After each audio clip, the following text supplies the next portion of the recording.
जय माता दी। अब हम दुर्गा सप्तशती का पाठ करेंगे। नमस्य चंडिकाये नमः। अर्थ दुर्गा सप्तशती भाषा। अष्ट अथ दिव्या कवचम।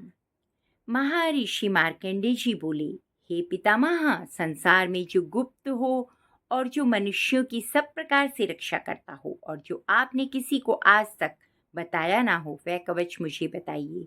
श्री ब्रह्मा जी कहने लगे, अत्यंत गुप्त व सब प्राणियों की भलाई करने वाला कवच मुझसे सुनो। प्रथम शैलपुत्री, दूसरी ब्रह्मचारिणी, तीसरी चंद्रघंटा और चौथी कुमाश कुष्मांडा, पांचवी स्कंद माता और छठी कात्यायनी और सातवीं कालरात्रि और आठवीं महागौरी, नवमी सिद्धिदात्री और यह देवी की 9 मूर्तियां और यह नव दुर्गा कहलाती हैं। आग में जलता हुआ रण में शत्रु से घिरा हुआ, विजय संकट में फंसा हुआ मनुष्य यदि दुर्गा के नाम का स्मरण करे तो उसको कभी भी हानि नहीं होती। रण में उसके लिए कुछ भी आपत्ति नहीं है और ना ही उससे किसी प्रकार का दुख या डर होता है। हे देवी, जिसने श्रद्धा पूर्वक तुम्हारा स्मरण किया है उसकी वृद्धि होती है और जो तुम्हारा चिंतन करते हैं उनकी तुम निसंदेह रक्षा करने वाली हो। चामुंडा प्रेत पर, वाराही भैंसे पर, रौद्री हाथी पर, वैष्णवी गरुड़ पर अपना आसन जमाती है। महेश्वरी बैल पर, कुमारी मोर पर और हाथ में कमल लिए हुए विष्णु प्रिया लक्ष्मी जी कमल के आसन पर विराजती हैं। बैल पर बैठी हुई ईश्वरी देवी ने श्वेत रूप धारण कर रखा है और वह सब प्रकार के आभूषणों से विभूषित ब्रह्माणी देवी हंस पर बैठती हैं और इस प्रकार यह सब देवियां सब प्रकार के योगों से युक्त और अनेक प्रकार के रत्न धारण किए हुए हैं। भक्तों की रक्षा के लिए संपूर्ण देवियां रथ में बैठी तथा क्रोध में भरी हुई दिखाई देती हैं तथा चक्र, गदा, शक्ति, हल और मूसल, खेटक और तोमर पशु तथा पाश, भाला, विशा, त्रिशूल एवं उत्तम शारंग आदि शस्त्रों को दैत्यों के नाश के लिए और भक्तों की रक्षा के लिए और देवताओं के कल्याण के लिए धारण किए हैं। हे महारौद्रे, अत्यंत घोर पराक्रम, महान बल और महान उत्साह वाली देवी, मैं तुमको नमस्कार करता हूँ। हे देवी, तुम्हारा दर्शन दुर्लभ है तथा आप शत्रुओं के भय को बढ़ाने वाली हैं। हे जगदम्बिके, मेरी रक्षा करो। पूर्व दिशा में इंद्री मेरी रक्षा करे, अग्निकोण में अग्नि शक्ति, दक्षिण में वाराही देवी और नेत्र कोण में खड़क धारिणी देवी मेरी रक्षा करें। वारुणी पश्चिम दिशा में और वायु कोण में मृग वाहिनी, उत्तम में कुमारी और ईशान में शूल धारिणी देवी मेरी रक्षा करें। ब्रह्माणी ऊपर की ओर से मेरी रक्षा करें और वैष्णवी नीचे की ओर से मेरी रक्षा करें। इसी प्रकार शव पर बैठी हुई चामुंडा देवी 10 दिशाओं में मेरी रक्षा करें। जया देवी आगे से, विजया देवी पीछे की ओर से, अजिता बाईं ओर से और पराजिता दाहिनी ओर से मेरी रक्षा करें। उद्योतिनी देवी शिखा की रक्षा करें और उमा देवी मेरे देवी शिर में स्थित होकर मेरी रक्षा करें। इसी प्रकार मस्तक में मालाधारी देवी रक्षा करें और यशस्विनी देवी मेरी बाहों की रक्षा करें। बाहों के मध्य भाग में त्रिनेत्रा नथनों की यमघटा देवी रक्षा करें। नेत्रों के मध्य में शंखनी देवी और द्वारवासिनी देवी कानों की रक्षा करें। कपोलों की कालिका देवी और कानों के मूल भाग की भगवती शांकरी रक्षा करें। सुगंधा नासिका की और चर्चिका ऊपर के होंठ की रक्षा करें। अमृत कला नीचे के होंठ की और सरस्वती देवी जीभ की रक्षा करें। कुमारी देवी दांतों की और चंडिका कंठ प्रदेश की रक्षा करें। चित्रघंटा गले की और घंटी की और महामाया तालु की रक्षा करें।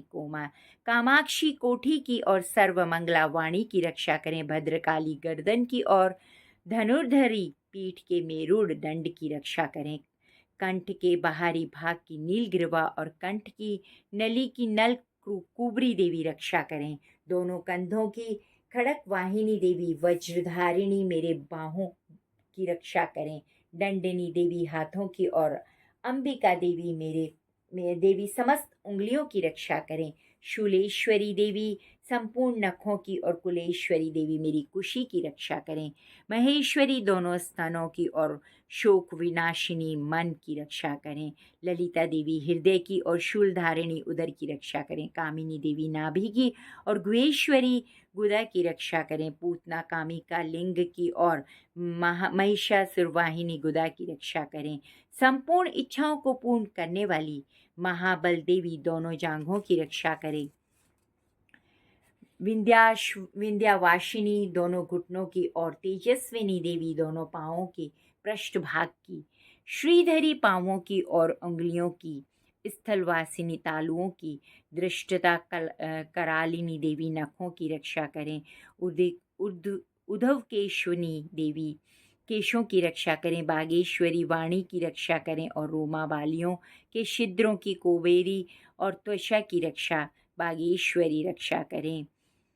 पर पार्वती देवी रक्त मज्जा मांस वसा मांस हड्डी की रक्षा करें। कालरात्रि आंतों की रक्षा करें। मुक्तेश्वरी देवी पित्त की और पद्मावती कमल कोश की। चूड़ामणि कफ की रक्षा करें। ज्वाला मुखी नखों के जल की रक्षा करें।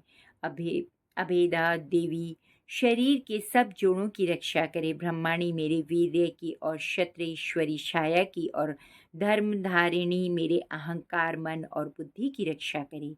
प्राण आयान समान उदान और व्यान की वज्रहस्ता देवी रक्षा करे। कल्याण शोभना मेरे हृदय की रक्षा करे और रस रूप गंध शब्द और स्पर्श इन विषयों का अनुभव करते समय योगिनी देवी मेरी रक्षा करें तथा मेरे सत्व गुण तमोगुण रजोगुण की रक्षा नारायणी देवी करे। आयु की रक्षा बाराही देवी करें। वैष्णवी धर्म की तथा चक्रिणी देवी मेरे यश कीर्ति लक्ष्मी धन विद्या की रक्षा करे। इंद्राणी मेरे शरीर की रक्षा करे। हे चंडिके आप मेरे पशुओं की रक्षा करें। महालक्ष्मी मेरे पुत्रों की रक्षा करे। वैष्णवी मेरी पत्नी की रक्षा करे। मेरे पथ की सुपथा तथा मार्ग की क्षमाश्वरी देवी रक्षा करे। राजा के दरबार में महालक्ष्मी तथा सब ओर व्याप्त रहने वाली विजया देवी चारों ओर से मेरी रक्षा करें। जो स्थान रक्षा से रहित रह गया हो और कवच में रह गया हो और उसी पापों का नाश करने वाली जयंती देवी रक्षा करे। आप शुभ चाहने वाले मनुष्यों को बिना कवच के एक पग भी बाहर नहीं जाना चाहिए, क्योंकि कवच रखने वाला मनुष्य जहाँ जहाँ भी जाता है वहाँ उसे अवश्य ही धन लाभ होता है तथा विजय प्राप्त करता है। वह जिस अभीष्ट वस्तु की इच्छा करता है वह उसको इस कवच के प्रभाव से अवश्य ही मिलती है और वह इसी संसार में महाऐश्वर्य को प्राप्त होता है। कवचधारी मनुष्य निर्भय होता है और वह तीनों लोकों में मानिन्य होता है। देवी का यह कवच देवताओं के लिए भी कठिन है। जो नित्य प्रति नियम पूर्वक तीनों संध्याओं को श्रद्धा के साथ इसका पठन पाठन करता है उसे देवी शक्ति प्राप्त होती है। वह तीनों लोकों को जीत सकता है तथा अकाल मृत्यु से रहित होकर 100 वर्षों तक जीवित रहता है। उसकी लुता चर्म रोग विस्फोटक आदि समस्त व्याधि समूल नष्ट हो जाते हैं और स्थायवर जंगम तथा कृत्रिम विष दूर होकर उसका कोई असर नहीं होता तथा समस्त अभिचारक प्रयोग और इस तरह के जितने यंत्र मंत्र तंत्र इत्यादि होते हैं इस कवच के हृदय में धारण कर लेने से नष्ट हो जाते हैं। इसके अतिरिक्त पृथ्वी पर विचरने वाले भूचर जलचर नभचर प्राणी उपदेश मात्र से सिद्ध होने वाले निम्न कोटि के देवता जन्म के साथ प्रकट होने वाले देवता कुल देवता कंठमाला आदि डंकनी शंखनी अंतरिक्ष में विचरने वाली अत्यंत बलवती भयानक डंकनियां ग्रह भूत यक्ष गंधर्व राक्षस ब्रह्म राक्षस वेताल कुष्मांडा और भैरव आदि अनिष्टकारक देवता भी उस मनुष्य को जिसने कि अपने हृदय में कवच धारण किया हुआ है देखते ही भाग जाते हैं। इस कवच के धारण करने से मान और तेज बढ़ता है। जो मनुष्य इस कवच का पाठ करके उसके पश्चात सप्तशती चंडिका का पाठ करता है उसका यश जगत में विख्यात होता है और जब तक वन पर्वत और कानादि इस ब्रह्मंडल में पर स्थित हैं भूमंडल पर स्थित हैं तब तक यहाँ पुत्र पौत्र आदि सनातन परंपरा बनी रहती है, संतान परंपरा बनी रहती है, और फिर देहांत होने पर ऐसा मनुष्य परम पद को प्राप्त होता है जो देवताओं के लिए भी कठिन है, और अंत में सुंदर रूप को धारण करके भगवान शंकर के साथ आनंद करता हुआ मोक्ष को प्राप्त होता है। अर्ध अर्गला श्रोत्रम मार्केंडी जी कहते हैं, जयंती मंगला काली भद्रकाली कपालिनी दुर्गा क्षमा शिवा धात्री स्वाहा और स्वधा इन नामों से प्रसिद्ध देवी मैं तुम्हें नमस्कार करता हूँ। ये देवी तुम्हारी जय हो। प्राणियों के संपूर्ण दुख हरने वाली, सब में व्याप्त रहने वाली देवी तुम्हारी जय हो। काल रात्रि तुम्हें नमस्कार। मधु और कैटव दैत्य का वध करने वाली, ब्रह्मा को वरदान देने वाली देवी तुम्हें मैं नमस्कार करता हूँ। तुम मुझे यह रूप दो, यश दो, जय दो और काम क्रोध आदि शत्रुओं का नाश करो। महिषासुर का वध करने वाली तथा भक्तों को सुख देने वाली देवी तुम्हें नमस्कार है। तुम मुझे सुंदर रूप दो, स्वरूप दो, विजय दो, यश दो और मेरे शत्रुओं को नष्ट करो। हे रक्त बीज का वध करने वाली, हे चंड मुंड का नाश करने वाली, तुम मुझे यश दो, जय दो और रूप दो और काम क्रोध आदि शत्रुओं का नाश करो। हे शुभ निशुंभ और धूम्राक्ष राक्षस का मर्दन करने वाली देवी, तुम मुझे स्वरूप दो, विजय दो, यश दो और मेरे शत्रुओं का नाश करो। हे पूजित युगल चरण वाली देवी, हे संपूर्ण सौभाग्य प्रदान करने वाली देवी, तुम मुझे रूप दो, यश दो, जय दो, काम क्रोध आदि शत्रुओं का नाश करो। हे देवी, तुम्हारे रूप और चरित्र अमित हैं, तुम सब शत्रुओं का नाश करने वाली हो। मुझे रूप, यश दो और काम क्रोध आदि शत्रुओं का नाश करो। पापों को दूर करने वाली चांडी के इस संसार में जो भक्ति से तुम्हारा पूजन करते हैं, तुम उनको रूप तथा विजय और यश दोनों ही शत्रुओं का नाश करती हो। रोगों का नाश करने वाली चंडी के जो भक्ति पूर्वक तुम्हारी पूजा करते हैं, उन्हें रूप दो, यश दो, जय दो, उनके काम क्रोध आदि शत्रुओं का नाश करो। हे चंडी के इस संसार में जो भक्ति से तुम्हारी पूजा करते हैं, उनको तुम रूप, विजय और यश दो तथा उनके शत्रुओं का नाश करो। हे देवी, मुझे सौभाग्य दो और आरोग्य दो, परम सुख दो, रूप दो, यश दो, जय दो और मेरे काम क्रोध आदि शत्रुओं का नाश करो। हे देवी, जो मुझसे वैर रखते हैं उनका नाश करो और मुझे अधिक बल प्रदान करो। यश दो और मेरे शत्रुओं का संहार करो। हे देवी, मेरा कल्याण करो। मुझसे मुझे उत्तम संपत्ति प्रदान करो। रूप दो, यश दो, जय दो, काम क्रोध आदि शत्रुओं का नाश करो। हे देवताओं तथा राक्षसों के मुकुट रत्नों में स्पर्श किए हुए चरणों वाली देवी, हे अंबिके, मुझे स्वरूप दो, विजय दो, यश दो और मेरे शत्रुओं का नाश करो। हे देवी, अपने भक्तों को विद्वान, कीर्तिवान, लक्ष्मीवान बनाओ और उन्हें रूप दो, यश दो, जय दो और उनके शत्रुओं का नाश करो। हे प्रचंड दैत्यों के अभिमान का नाश करने वाली चंडिके, मुझे शरणागत को रूप दो, यश दो, जय दो और मेरे शत्रुओं का नाश करो। हे चार भुजाओं वाली, हे ब्रह्मा द्वारा प्रशंसित परमेश्वरी, मुझे रूप दो, यश दो और मेरे काम क्रोध आदि शत्रुओं का नाश करो।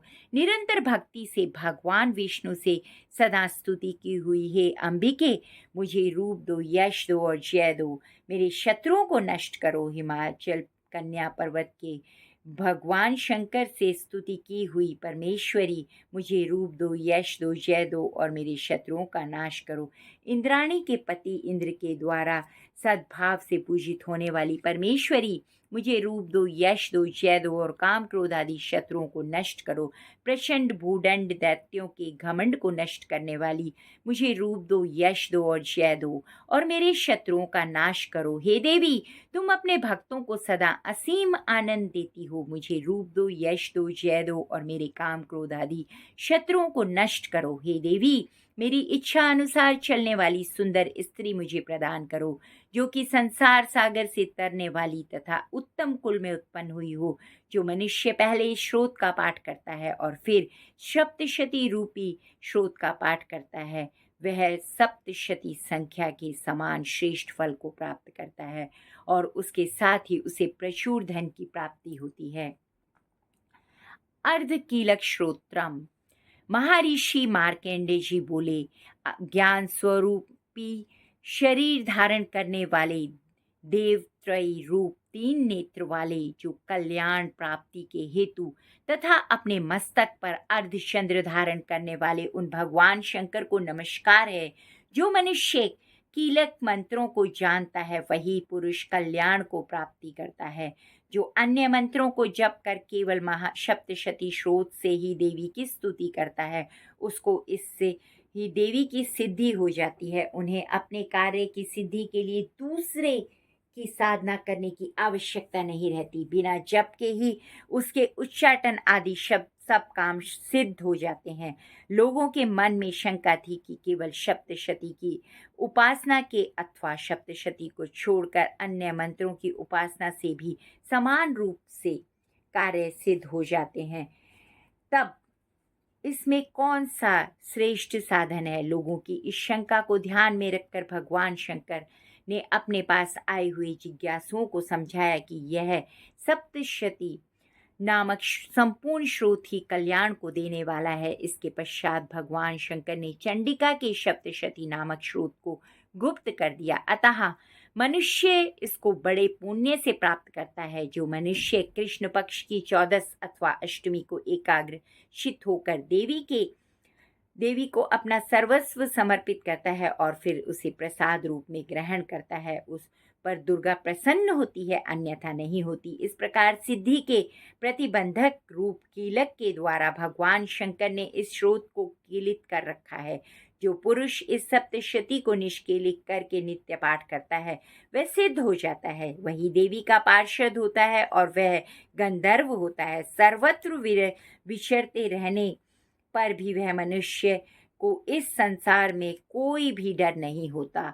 ये वह आप मृत्यु के वश में नहीं पड़ता और मरकर मोक्ष की प्राप्ति हो जाती है। किंतु इस कीलक की विधि को जानकर ही सप्तशती का पाठ करना चाहिए।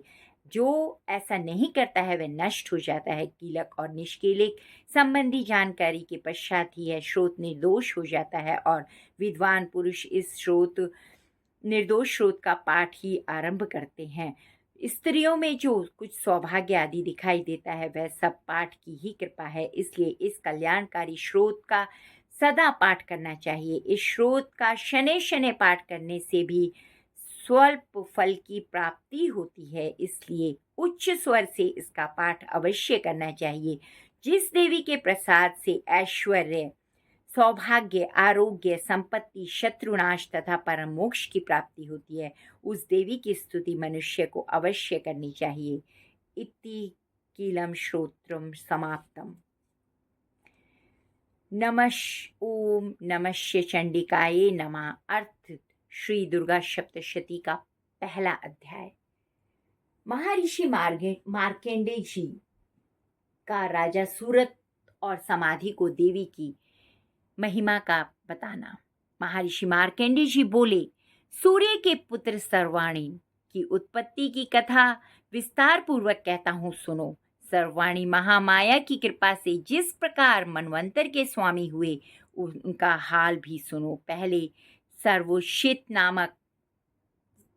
सर्वोच्चिश नामक राजा था।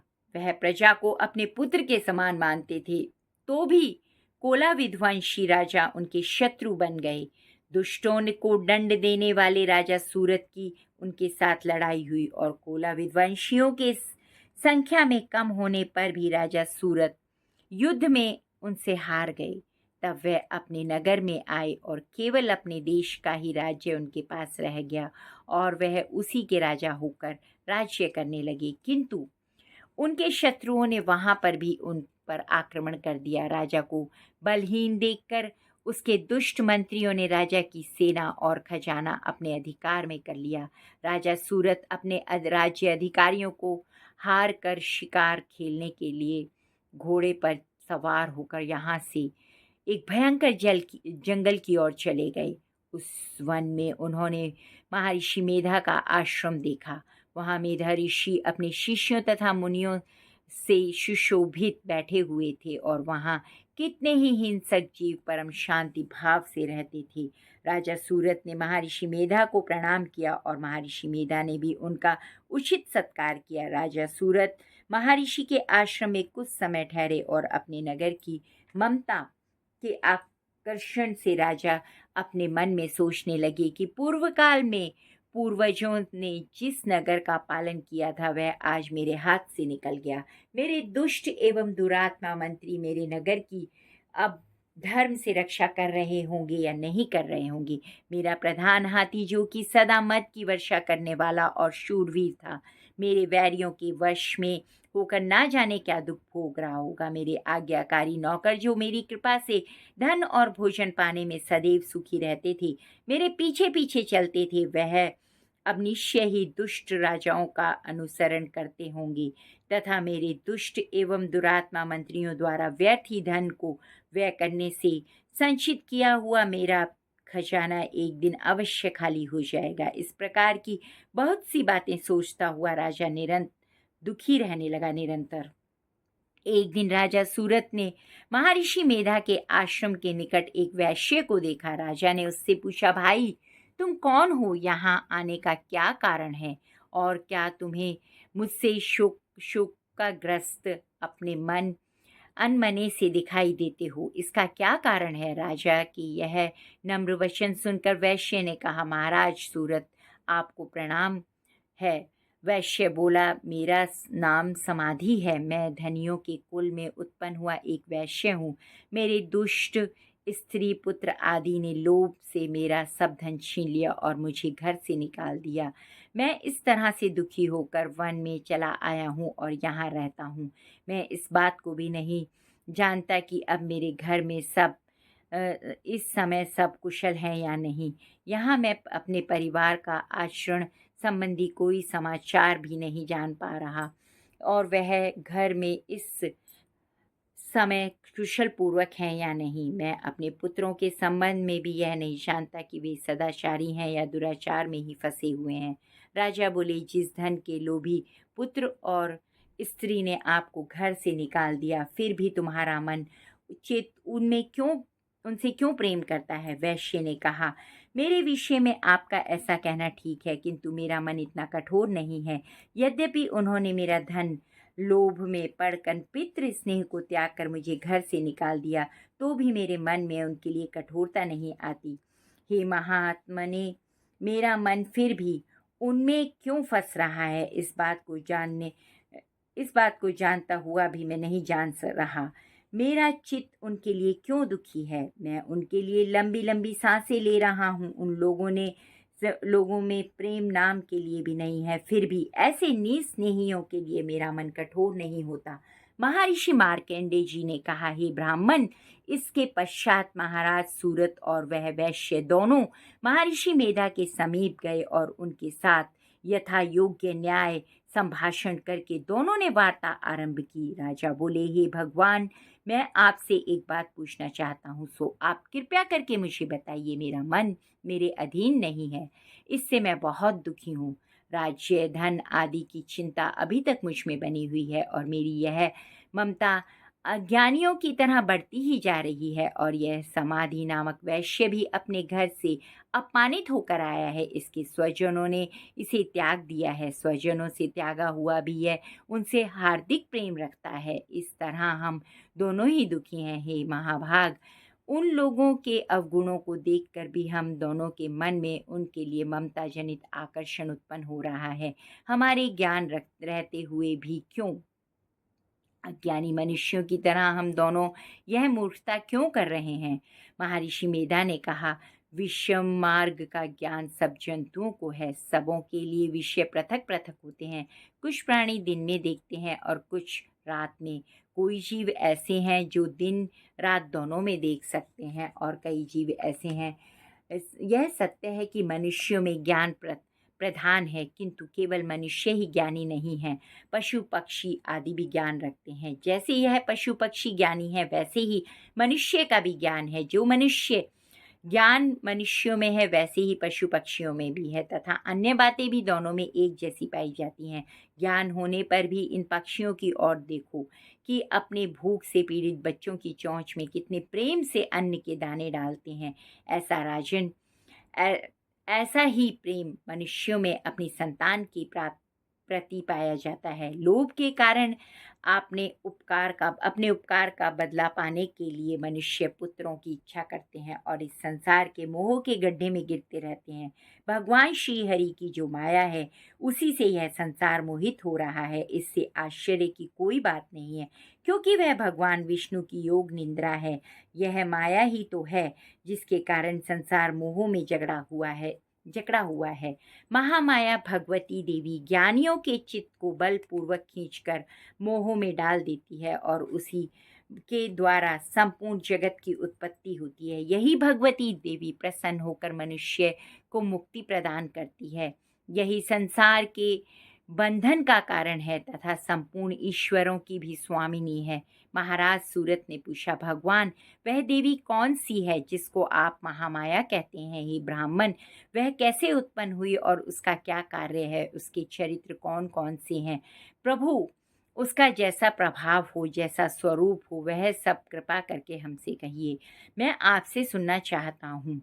महर्षि मेधा बोले, राजन, वह देवी नित्य स्वरूपा है। उसके द्वारा यह संसार रचा गया है, तब भी उसकी उत्पत्ति अनेक प्रकार से होती है। वह सब आप मुझसे सुनो। वह देवताओं का कार्य सिद्ध करने के लिए प्रकट होती है। उस समय वह उत्पन्न हुई कहलाती है। संसार को जलमय करके जब विष्णु भगवान योग निंद्रा का आश्रय लेकर शेष शैया पर सो रहे थे, तब मधुकैटभ नाम के दो असुर उनके कानों के मैल से प्रकट हुए और वह श्री ब्रह्मा जी को मारने के लिए तैयार हो गए। श्री ब्रह्मा जी ने जब उन दोनों को अपनी ओर आते देखा, यह भी कि भगवान विष्णु योग निंद्रा का आश्रय लेकर सो रहे हैं, तो वह उस समय श्री भगवान के जागने के लिए उनके नेत्रों में निवास करने वाली योग निंद्रा की स्तुति करने लगे। श्री भगवान ने कहा, हे देवी, तुम ही स्वाहा और तुम ही स्वधा और तुम ही वशकारक कार हो। स्वर भी तुम्हारा ही स्वरूप है और तुम ही जीवन देने वाली सुधा हो। नित्य अक्षर प्रणम और आकार उकार मकार, इन तीनों में माताओं के रूप में तुम ही स्थित हो। इनके अतिरिक्त जो बिंदुपत अर्धमात्रा हैं, जिनका की विशेष रूप से उच्चारण नहीं किया जा सकता, हे देवी, वह भी तुम ही हो। हे देवी, संध्या तथा सावित्री परम जननी तुम ही हो। तुम इस विषय को धारण करने वाली हो। तुमने ही इस जगत की रचना की है और तुम ही इस जगत का पालन करने वाली हो और तुम ही कल्प के अंत में सबको भक्षण करने वाली देवी हो। जगत की उत्पत्ति के समय तुम सृष्टि रूपा स्वरूप होती हो, पालन काल में स्थित रूपा हो और कल्प के अंत में संहार रूप धारण कर लेती हो। तुम ही महाविद्या, महामाया, महामेधा, महारात्रि और मोहरात्रि हो। श्री ईश्वरी और बोध स्वरूपा बुद्धि भी तुम ही हो। लज्जा, पुष्टि, तुष्टि, शांति और क्षमा भी तुम ही हो। तुम ही हो। तुम खड़क धारिणी, शूल धारिणी, घोर रूपा तथा गदा, चक्र, शंख और धनुष के धारण करने वाली हो। बाण, भुषुंडी और परिघ, यह सब भी तुम्हारे ही अस्त्र शस्त्र हैं। तुम सौम्य और सौम्यतर हो। यही नहीं बल्कि जितनी भी सौम्य और सुंदर वस्तुएं इस संसार में हैं, उन सब से बढ़कर सुंदर तुम ही हो। पर और अपर, सबसे पर रहने वाली सुंदर तुम ही हो। हे सर्वस्वरूपे देवी, जो भी मन, सत्य असत्य पदार्थ और उनसे जो भी शक्ति, वह तुम ही हो। ऐसी अवस्था में भला तुम्हारी स्तुति कौन कर सकता है? इस संसार की सृष्टि, पालन और संहार करने वाले जो भगवान हैं, उनको भी जब तुमने निंद्रा में वशीभूत कर दिया, तो तुम्हारी स्तुति कौन कर सकता है? मुझे भगवान विष्णु तथा भगवान शंकर को शरीर धारण करने वाली तुम ही हो। तुम्हारी स्तुति करने की शक्ति किसमें है, हे देवी? तुम तो अपने इन उदार प्रभावों के कारण ही प्रशंसनीय हो। मधु और कैटव जो भयंकर असुर हैं, इन्हें तो मोह में डाल दो और श्री हरि भगवान को भी निद्रा से जगा दो और उनसे उनको मार डालने की बुद्धि भी उत्पन्न कर दो। महर्षि मेधा बोले, हे राजन, जब श्री ब्रह्मा जी ने देवी से इस प्रकार स्तुति करके भगवान को जगाने तथा मधु कैटव को मारने के लिए कहा तो वह भगवान श्री विष्णु के नेत्र, मुख, नासिका, बाहु, हृदय, वक्षस्थल से निकलकर श्री ब्रह्मा जी के सामने खड़ी हो गई। उनका ऐसा करना था कि भगवान श्री हरि तुरंत जाग उठे। दोनों असुरों को देखा जो कि अत्यंत बलवान तथा पराक्रमी थे, मारे क्रोध के जिनके नेत्र लाल हो रहे थे और जो ब्रह्मा जी का वध करने के लिए तैयार थे। तब क्रुद्ध हो जाने पर उन दोनों दुरात्माओं असुरों के साथ भगवान श्री हरि ने पूरे 5000 वर्ष तक लड़ते रहे। एक तो अत्यंत बलवान तथा पराक्रमी थे, दूसरे महामाया ने भी उनको मोह में डाल रखा था। अतः वह भी भगवान से कहने लगे, हम दोनों तुम्हारी वीरता से अत्यंत प्रसन्न हैं, तुम हमसे कोई वर मांगो। भगवान ने कहा, यदि मुझ पर प्रसन्न हो तो अब तुम मेरे हाथों से मर जाओ, बस इतना सा ही वर मैं तुमसे मांगता हूँ, यहाँ दूसरे वर से क्या प्रयोजन है। महर्षि मेधा बोले, इस तरह से जब वह धोखे में आ गए और दोनों अपने चारों ओर से जल ही जल देखा तो श्री हरि से कहने लगे, जहाँ पर जल ना हो, सूखी जमीन हो, उसी जगह हमारा वध कीजिए। महर्षि मेधा कहते हैं, तथास्तु कहकर भगवान श्री हरि ने उन दोनों को अपनी जांघ पर लिटाकर उन दोनों के सिर काट डाले। इस तरह से यह देवी श्री ब्रह्मा जी की स्तुति करने पर प्रकट हुई थी और अब तुमसे अनेक प्रभाव का वर्णन करता हूँ, सो सुनो। तो आज का अध्याय यहीं समाप्त करते हैं। कल दूसरा अध्याय लेकर फिर आएंगे। धन्यवाद। अगर कथा आपको अच्छी लगी प्लीज़ लाइक, सब्सक्राइब और शेयर करना ना भूलें। धन्यवाद। आप सभी को नवरात्रों की बहुत बहुत शुभकामनाएं।